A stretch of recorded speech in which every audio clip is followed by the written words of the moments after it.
cái con phải đập nàng cái vui rồi vui thế làm tách sai sao nè gì lo nhưng gì lo anh sang vì thế cái con mẹ má giờ chẳng mẹ nhưng gì cái con phải đập nàng vui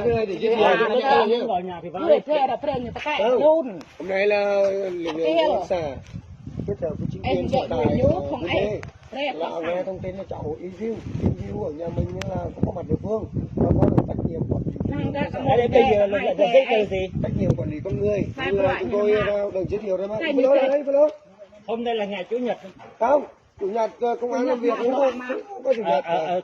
Đó là cái phần được bên Ngọc Nam chút này.